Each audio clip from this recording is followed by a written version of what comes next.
Why hello there, my fellow planet-side sleuths. Rhadamant here. Thank you for tuning in to Icarus, Volcanic Prometheus. Episode 22, Following the Trail of the Suspected Thief. Okay, what do I need to plant? Because the other thing I've been wanting to source is health recovery elixir, so more flour, probably? And I already have a whole bunch of wheat already sown, but doing a giant batch of wheat is always nice, because I'll use it. Because a lot of the highest quality foods are also, like, cakes and stuff that's made out of, like, flour. Granted, cakes are going to require me to have, like, chickens, so, you know, that it's going to be a while, but working towards it isn't necessarily a bad idea. So, at the moment, we are sitting at, I think, almost 30 titanium. Yeah, 29 titanium out of the 40 required, so I'm very, very close to having the hunting rifle. And that will allow me to completely and utterly phase out my, my bow. So really soon, I will just not ever run a bow, which was my intention. I just held out this long because the guns you get at tier 3 just aren't worth a damn. The, like, single-shot pistols are pretty garbage, in my opinion. The bolt-action rifle's, like, it's damaged, but it's, like, not a lot of damage. So I just kind of held out for the good guns rather than, like, settle for a bad gun. Oh, the other thing we're going to want at tier 4 is the water pump. So maybe I'll pick up that blueprint, the electronic water pump, so that we can actually have plumbing in the base once it's decided that I do base building again. So that is here, the electronic water pump and the electronic water purifier, so that we have high quality water, is going to be my remaining points.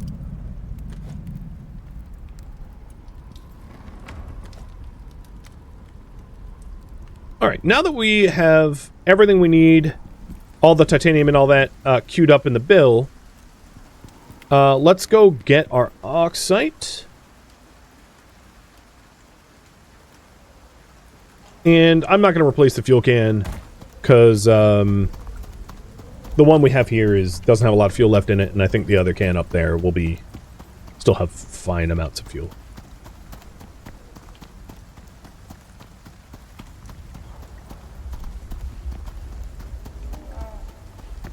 I'm honestly low-key tempted to slap on the titanium attachment on my obsidian pickaxe to just, like, pick a few nodes of titanium to get the ingots I need.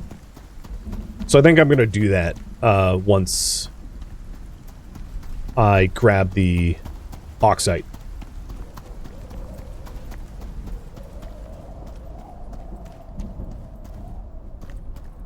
And the next operation is called Shadowed, I think. Which is it's an operation to scan for a hidden base. So most of that operation is going to be protecting a quest radar and scanning, if I'm not mistaken. I've done it before, several times, in fact. Oh, excuse me, Dreadwing? Killing these things are going to be a lot easier with a gun. I suck at arrow drop for the Dreadwings unless they're swooping.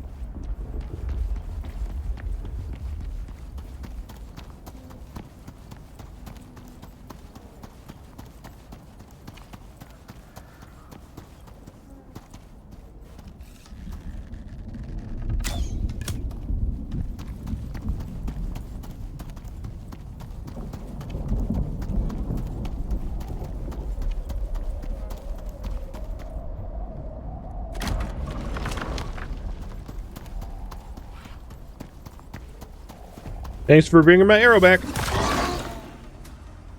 Dummy.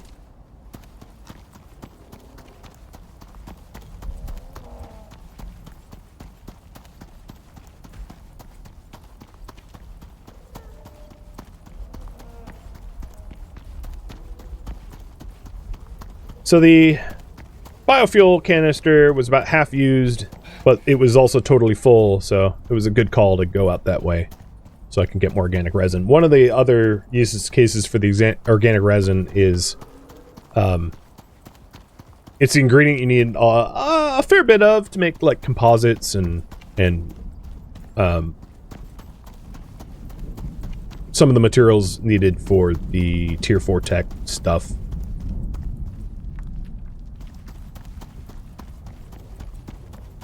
Oh man, come on. Let me get my rifle already.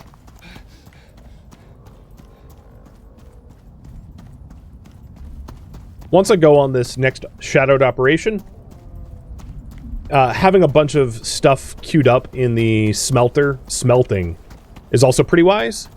So it's a good use of the time for it idling. With that in mind, I should double check to make sure it has plenty of coal in its fuel slot, so it doesn't stop for a lack of fuel.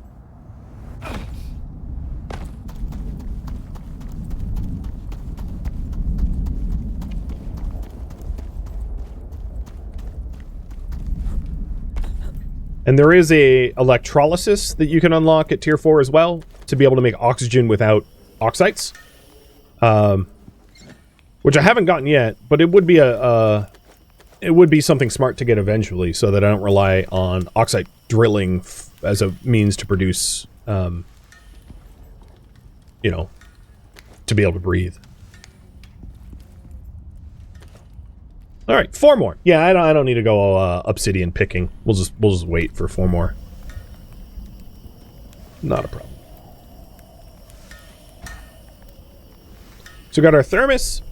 The other thing we might want to consider is having both a hot liquid and a cold liquid. So I may want a second thermos.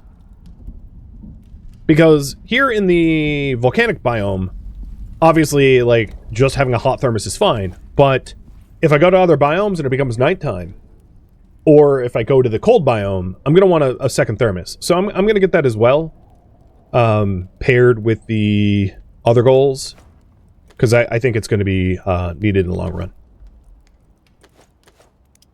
So have a thermos of, like, gorse tea and a thermos of, like, filtered cold water, just to be able to deal with whatever nature throws at us.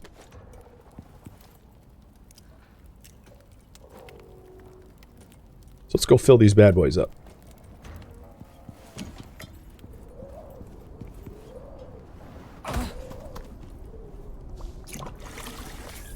So this one's completely full and ready to be cooked with. And then I just have to wait for the filter to filter a little bit more water for the other one. So I'm going to make tea in here. And the important bit is, if I do make a tea, I need to be damn well sure I don't drink it unless I'm in, like, a biome that I should drink it in. The other thing is, I don't even think I have tea leaves. Do I? I may not have tea leaves anywhere. Which is not a problem because it's native to this biome, so, like, I'll be able to grab it no problem. So I'll do that.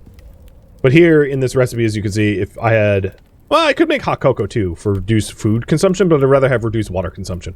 So gorse flour and a water container. So I'll put the water container in the fire for later, and I'll go grab myself some gorse flour that grows here. And then here's my regular thermos. Pretty topped up. And this is all smart prep because the operations will almost certainly take me outside of the volcano. There's actually not a lot of operations that even occur within the volcanic region, to be honest. Which means be ready to rendezvous elsewhere and climatize to that. And the bone armor I have doesn't have a lot of environmental heat or cold rating. So basically the bone armor I'm currently wearing for its physical resistance pretty much sucks at cold. So if I'm going into the Arctic regions, it's real bad. I'm going to get myself frostbite quick. With that in mind, it wouldn't necessarily be a bad idea to bring a campfire and some firewood or coal so that I can, if I am in a cold biome, huddle around a fire. Because I think it's fair to say that a fireplace is not a permanent structure if I pick it back up. So it's not necessarily against the rules of the run if I'm not leaving it there permanently, because I intend to grab it and go. You know, I'm not leaving it there.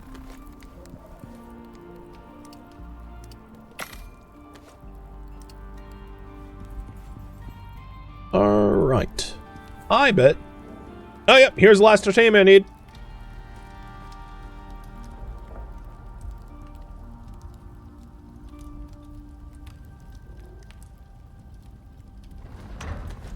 Perfect.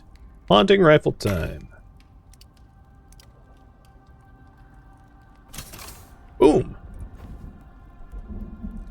So I'll leave the recurve bow in case I need it, like, in my weapon bench. But now I have the coveted hunting rifle. So what I was referring to before is, like, it's iron sights. Kind of hard to interpret versus this view. So if I'm trying for, like, a sneak shot, let's say, a stealth shot, it's easier to shoot like this, I think. Oh, it would help if I actually put bullets in it. I made a whole bunch of bullets, but I actually didn't pocket them. And that also means I can get rid of my bone arrows, because they're, like, completely obsolete now. So... okay. Embarrassing.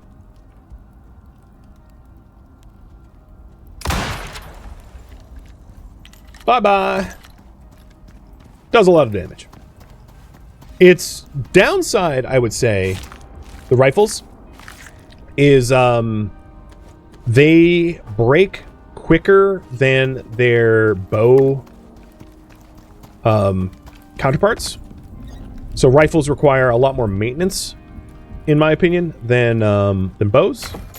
Especially if you have the talent points for, like, high durability bows. So if you take the wear rate of bows and the bows have increased durability, they last pretty long. Whereas there isn't an equivalent for rifles, for firearms. So firearms get worn out pretty quick. As you can see, my 2 shots have already worn 2% off of its max. So that they get worn out pretty quickly, like I said. So if you're going to go for an extended fight, you might even want to consider bringing multiple guns, which is, like, really expensive, or alternatively, repair material for your firearms or something like that. Just food for thought. So now that we have all that squared away, my current priority is to prep for the operation, which is to say getting, like, ramps and repairing my stuff and all that jazz. And it's almost time for me to sleep in-game, which is good, because then I can tackle an operation at a fresh day.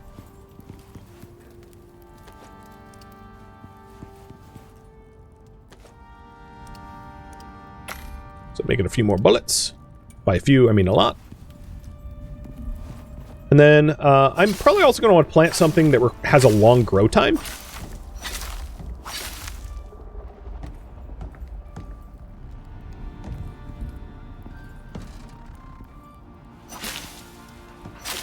Because I'll be away for a while. So let's put some of the wheat back into the grinder because I'm low on wheat seed, and then keep the rest.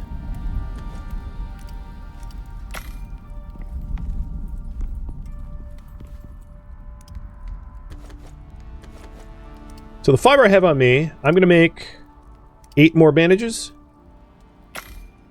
And then grab a stack of wood and turn it into sticks and make just a crap ton more, let's make 50 of them into sticks.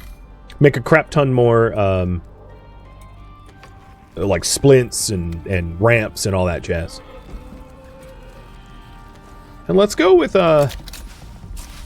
gorse flower tea and reed flower.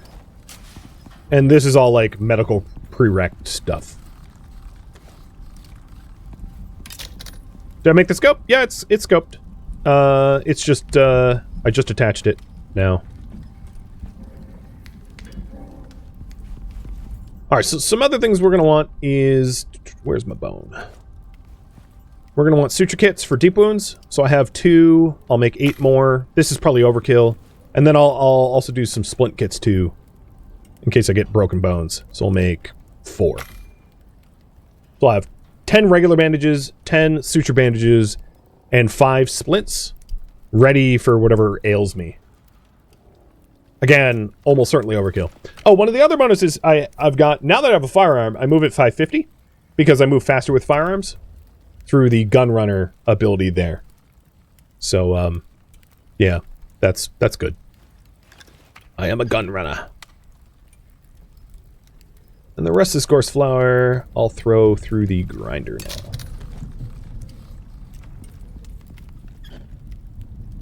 And these suture kits and basic bandages are almost certainly for my pets, not for me. Keep it in mind. Alright, now that we got that, let's go grab even more fiber. And this is going to be ramps. So we'll do 23 ramps. Should be enough. I'm going to want to fetch my water skins. And these extra water skins are for my pets, so that they can, I'll top them up in water and then fill the skins here, but so that I can, water them on the run. And then we also have our gorse tea here, too.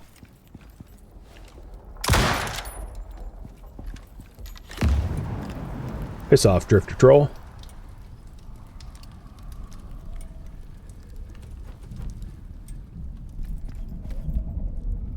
Which is, TLDR, my inventory is going to be hella full. But, you know, that's par for the course.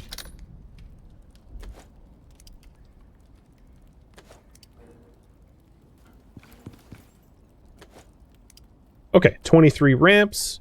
The rest of my sticks can go in here. Actually, you know what? I'm going to keep a stack of sticks and a stack of fiber as, like, flex. I probably don't need all the picks, so what I'm going to do is decide on only keeping my titanium pick, and the rest of my picks are going to be deposited. I'm also going to deposit my axe. I'm going to keep the iron hammer, because I don't need, like, a full set of picks, because I'm not going to be doing a lot of resource exploitation while I'm out.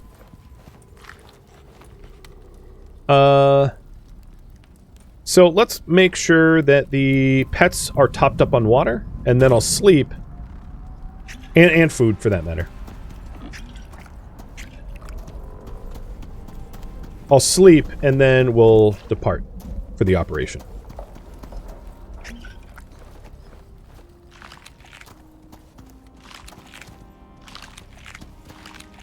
Okay, so all the pets are completely full of food and water. I'm going to set them to follow. Fill my water skin with filtered water, because I don't really want to risk accidentally drinking nasty water. That would super be bad.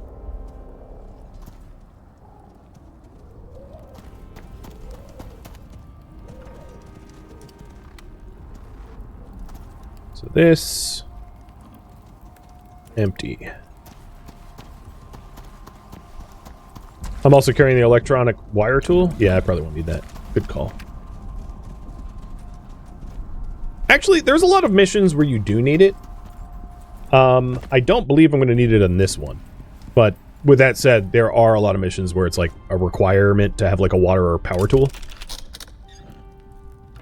So, I've got 4 bottles of water. I'm going to swap out my bladder for a tank. Done. And I think I'm all set. I might want to bring a little bit more food, just in case.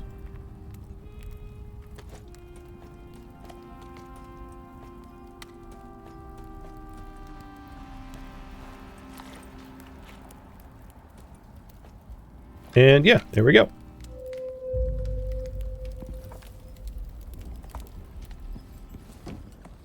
Before I leave, let's seed a little bit more. And I'll just do more wheat. Just because I know, like, while I'm away, all that's, it will remain productive. Oh, where did my... I grabbed 20 fiber, not a stack? Okay, I'll fix that too.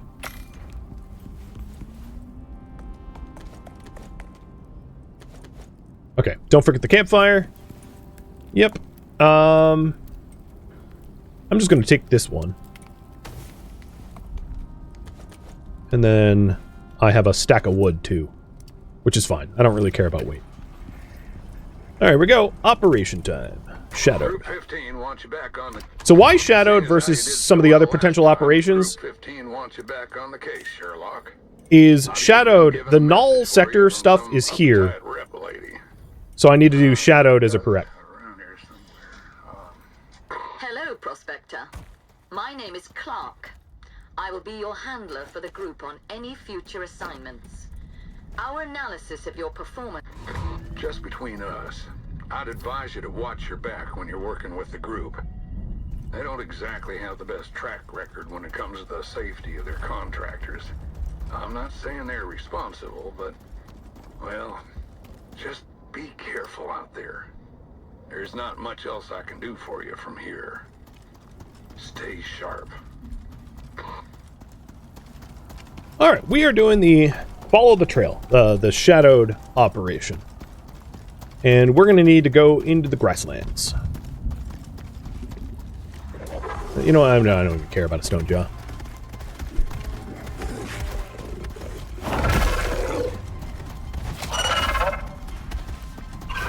I ain't got time for you. I'm gonna just keep moving. And I did bring 2 lanterns, but I'm gonna try to conserve the animal fuel for when I'm in an actual dark area.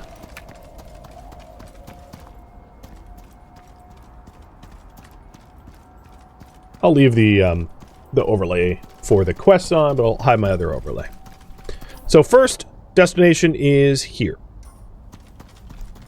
Get through the caves, and just a little reminder, when I am not in a volcanic or null zone, I cannot resource exploit. That means no harvesting, no hunting. Well, I can self-defend hunt, but like, I can't harvest animals that I hunt. I can't cut down trees or take fiber or anything. Just not, I don't touch the zone for any resources unless it's specifically a quest resource, or if it's like exotics or something that is not specific to a zone. The reason is on any given time there's like only a few exotic locations in the entire world, and they won't change unless you mine them out.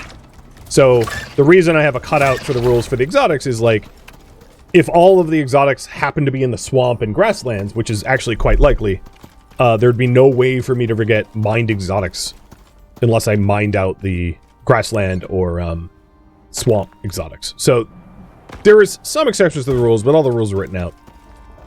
It also means that I'm not breaking down quest bases either. So if I'm trying to find a hidden base, loose items in the base I can take, but like quest items in the base I leave as part of the rules. So these operations is one way for me to get resources that I don't have access to. So if like a hidden base has dirt, loose dirt, you know, that might benefit me. Not that that happens very often. All right, piggies. Please don't step in the lava, because you'll burn my thatch ramps.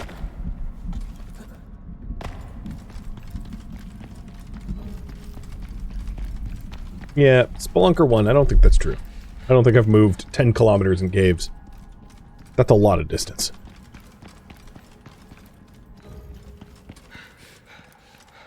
And also traveled 10 kilometers total? Yeah, okay, these accolades are like totally broken.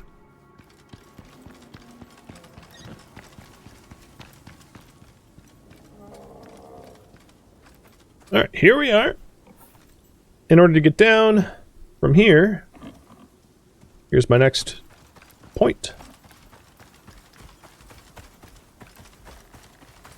And we are traveling to E7. So we're obviously going to have to cross a huge amount of the grassy plains as well. Now, generally speaking, the grassy plains biome has easier animals to deal with than the volcanic one. So I'm in a lot less danger here than I was in the volcanic region, with the caveat, of course, that like fall damage is universal. So like fall damage can still do me in.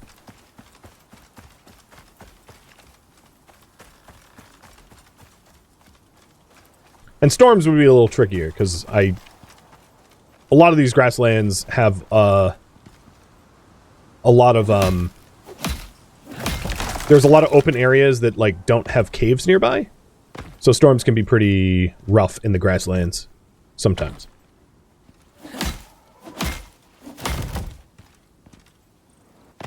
Yeah, gravity, your old enemy. Yep. I think gravity's killed me more times in Icarus than any other death.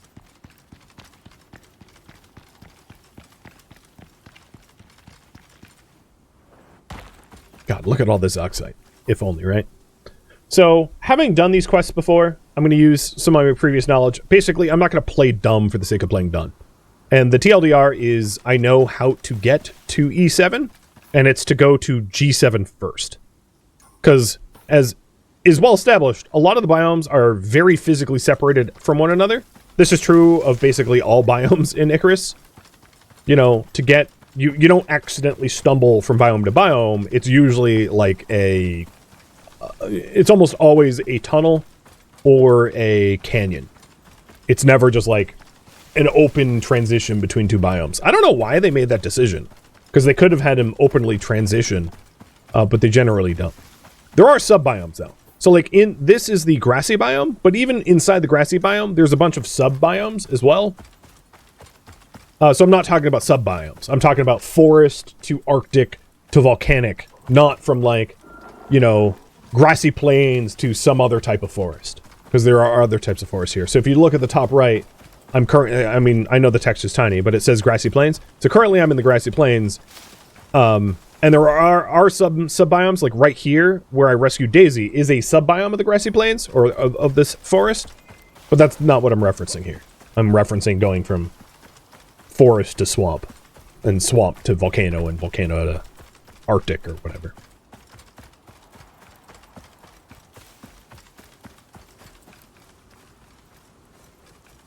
Alright, how's my pigs doing? They're all... okay, none of them got hung up.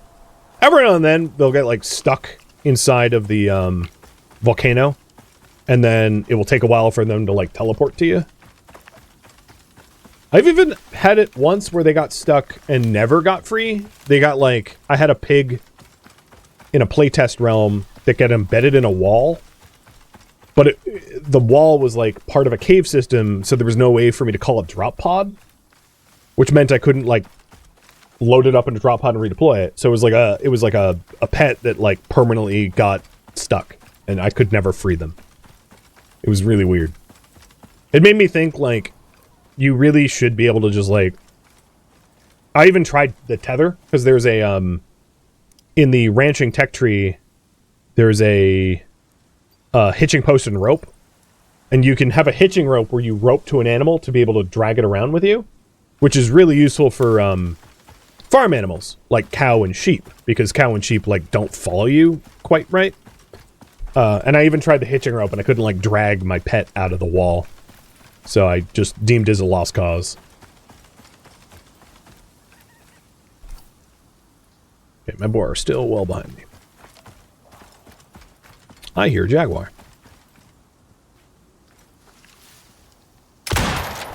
One of the advantages of having a high stealth damage is, like, it doesn't really matter where I shoot the jaguar. Oh, it was a drac. The rifle does so much base damage that it's gonna, like, body one-tap most targets.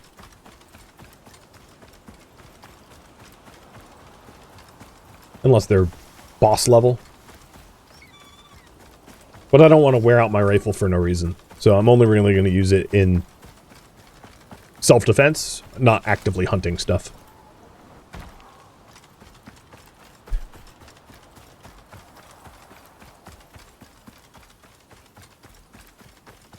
So here we are at the biome transition. Little spoiler, because I've not, in this run, made it this far. But as you can see, it's very clearly a different biome on the world map. So then from here, I'm going to be traveling basically as the crow flies to the... oh, for the love of... oh, you know, this is fine. It's a very minor acid shower, and it's about to end. So I'm not even going to bother turning back. The swamp biomes have some really interesting fauna. And some nasty flora. There are brambles that will, like, hurt you. This stuff. These spiked brambles. And when you move through them, they slow you down. And they actually damage you. Which sucks. The other thing is I don't intend to do the radar scans without my, my squeal team ready. So here's one such animal. Oh, it frickin' really? Deep wound. And this is why I have all the suture kits that I brought with me. So this is a needler, which shoots projectile needles, and when it hits you, it pins you to the ground. And they will burrow underground and then pop back up and attack you from a different location. So they're not too hard to deal with, like I one-shotted it, but if I wasn't really high level, that could have been more annoying.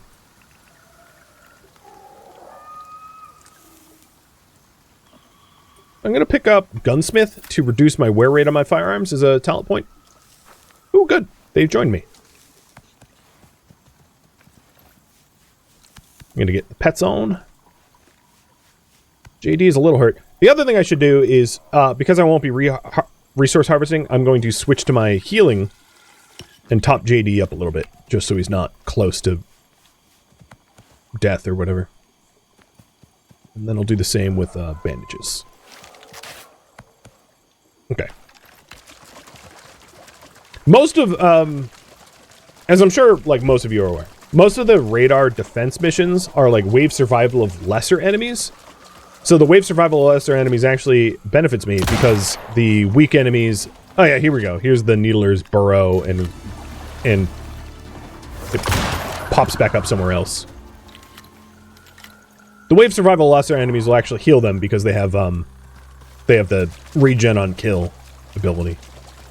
So as long as I make sure none of them drop too critically low because they've not gotten killing blow, they should be fine.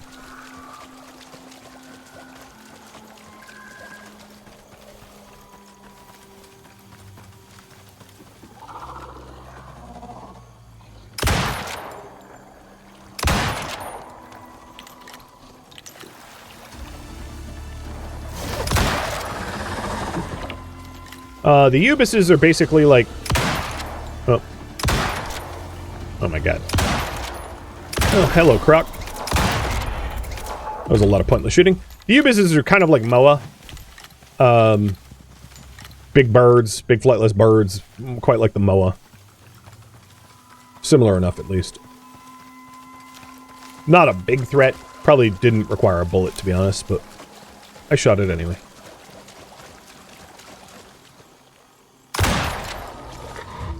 To the area. Get searching. I'm gonna wait for the boars to fully get all the way to me so they can help with the wave survival. There we go. 1, 2, 3, and 4. Perfect. Here we go.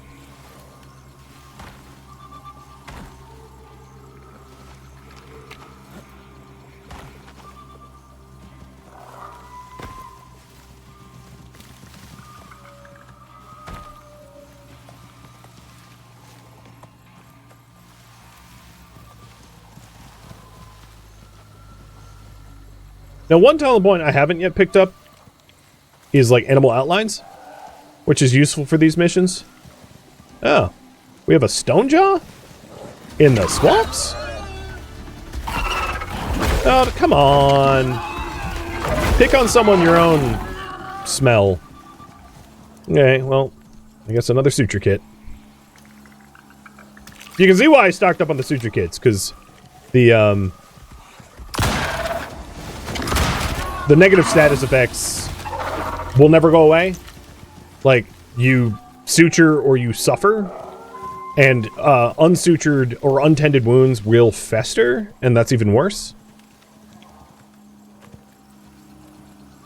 We're almost done, though. Well, not almost. 60%.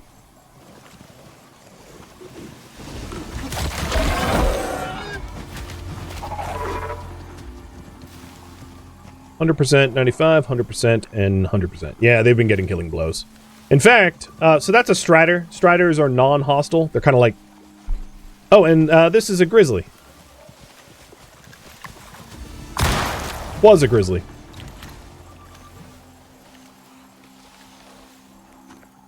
That stone jaw looks stuck. Oh no, it's a grizzly again. Or no, it's a stone jaw. Stone jaws are just basically like volcano bears. So the striders, I'm going to kill strider just for the bestiary data. But they're non-hostile. They'll run from you instead.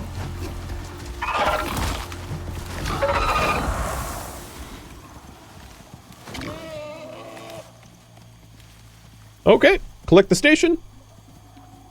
And we need to triangulate, and anyone that knows what triangulation means 3 scans. So next one is at B6. So let's go hoof it west.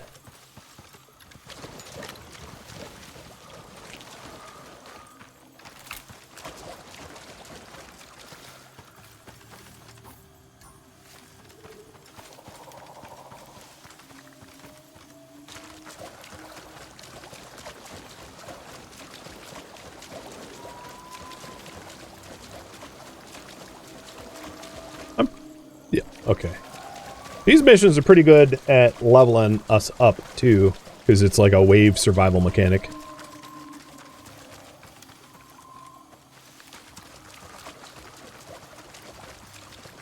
Because in 2 levels, I get the volcanic armor.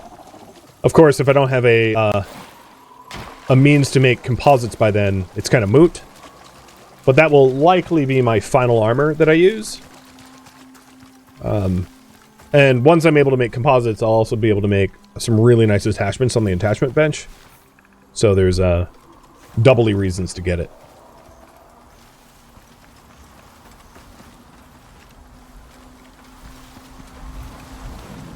Until they fix the persistence debuffs through death, you ain't playing Icarus? Well, I guess it's too hardcore for you then.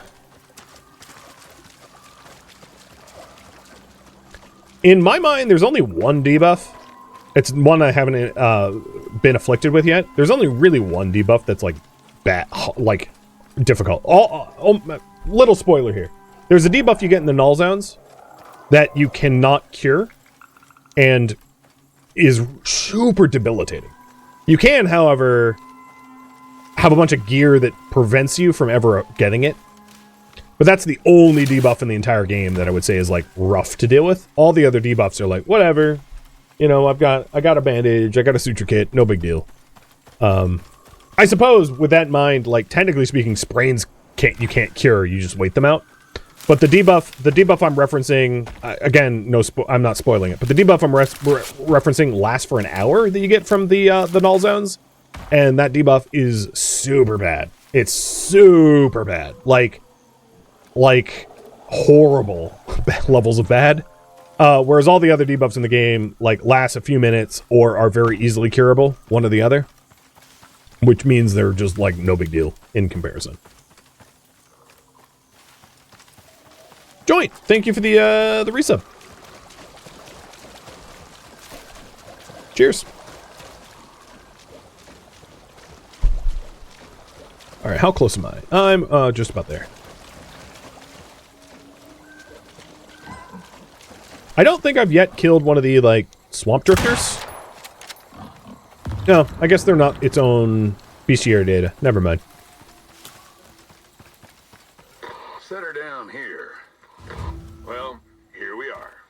You know what to do? Medic Sloan isn't moving. And you got needled.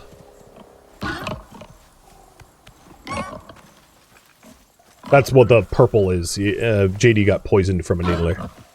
I mean, it goes away. It's fine. Sloan must have gotten caught on something, so I think what I'm going to do is I'm going to run slightly past this scan point, hoping that Sloan teleports to me, and then I'll run back. As that might be faster than waiting for Sloan to catch up.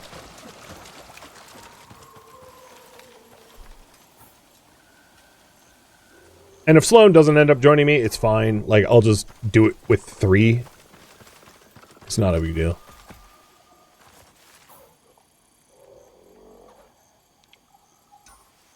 Come on, boars. Hurry.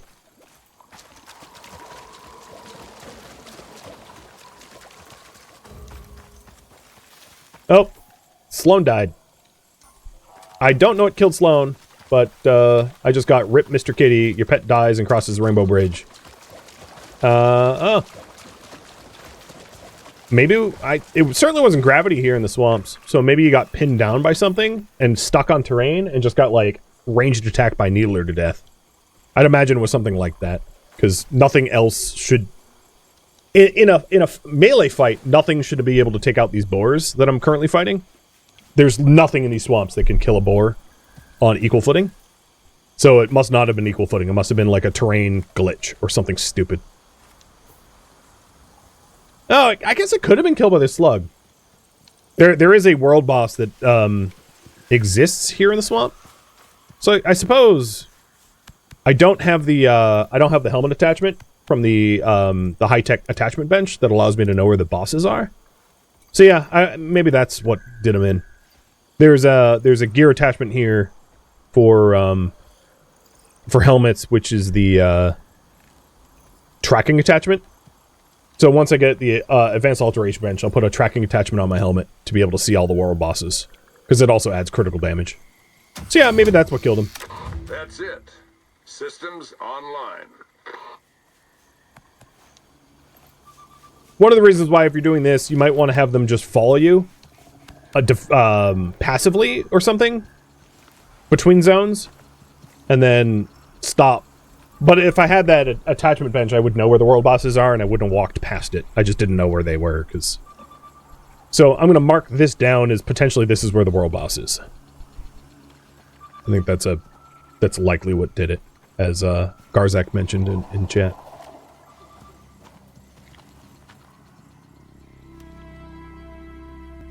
Thank you for tuning in to Icarus Volcanic Prometheus, which originally streamed live on Twitch. If you have any feedback or questions for me, let me know in the comments below. If you'd like to catch a live stream of mine, Rhadamant.com has my stream schedule and countdown timers to upcoming streams. If you'd like to join my online gaming community on Discord, Rhadamant.com has a link to it, as does the description of this video. Thank you so very much for watching. Special thank you to my Twitch subscribers, Patreon patrons, and viewers like you that support the channel and made it all the way to the credits. Thank you so very much. I hope to catch you next episode or an upcoming stream. Farewell, my fellow prospectors.